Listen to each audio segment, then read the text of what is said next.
Hello बच्चों, differentiation से एक और नया क्वेश्चन लेके आए आपके लिए। ठीक है, और ये क्वेश्चन है मार्च 2022 का। ठीक है, और लेटेस्ट क्वेश्चन है और इसमें ऐसा कॉन्सेप्ट है जो बहुत से बच्चे भूल जाते हैं। ठीक है, और पहली बात क्वेश्चन में करेक्शन है। देखो यहाँ f इनवर्स ऑफ डैश चाहिए। ठीक है, f इनवर्स ऑफ डैश -3।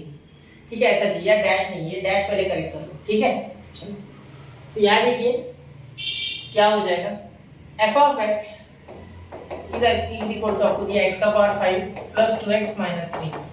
ठीक है, तो अब इसे डिफरेंशिएट करना होगा क्योंकि ये डैश में है तो इसका भी डैश निकालना होगा, मतलब डिफरेंशिएट करना होगा। तो क्या होगा, f dash of x is equal to 5x का पावर 4 प्लस 2।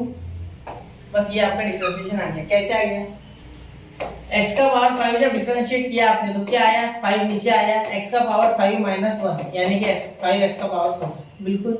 और d dx का 2x, 2 तो कांस्टेंट है, 2 बाहर, dx बाय dx 1। और d dx ऑफ -3 क्या आ गया, 0 आ गया क्योंकि ये कांस्टेंट है। ठीक है, इतना आपको समझता होगा उम्मीद है। ये फार्मूला, यह फार्मूला कौन सा लगा, ये पूछोगे तो d dx का x का पावर है, d dx ऑफ x का पावर है, n नीचे आ जाता है इनटू x का पावर n-1। ठीक है, चलिए तो ये आपने नोट कर लिया होगा।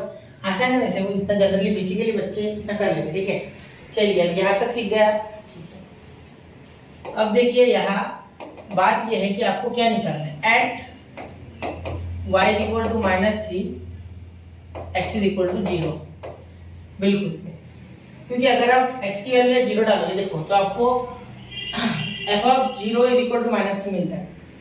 डाल के देखो, मैं आपको रफ में करके दे रहा हूँ। f of 0 is equal to 0 का पावर प्लस 2 इंटू 0 माइनस 3।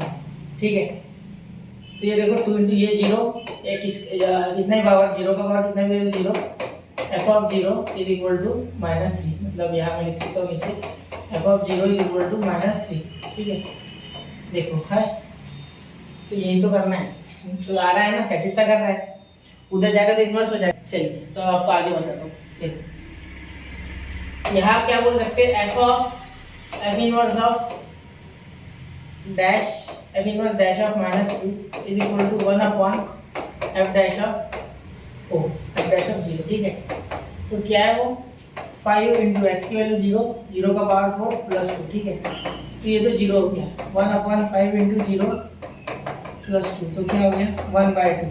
तो ये आ गया f inverse of dash of -3 क्योंकि ये 1/2। तो बिल्कुल आंसर आ गया है आपका, ऑप्शन डी एकदम करेक्ट है। ठीक है, तो बहुत ही आसान था, लेकिन कॉन्सेप्ट बहुत से बच्चे यहाँ भूल जाते हैं कि कब 0 आ रहा है। तो यहाँ थोड़ा सा आपको सोचना होगा कि यहाँ 0 पुट करने पे क्या -3 मिल रहा है, मिल रहा है तो बिल्कुल सही है। ठीक है, तो नोट कीजिए बेटा, इसे 2 मार्क्स के लिए आया हुआ क्वेश्चन है, इंपॉर्टेंट है। ठीक है, क्योंकि ये आ सकता है, क्योंकि लेटेस्ट में आया है। तो मिलते हैं अगले लेक्चर में, पढ़ते रहे, आगे बढ़ते रहे बच्चों। जय हिंद, जय भारत।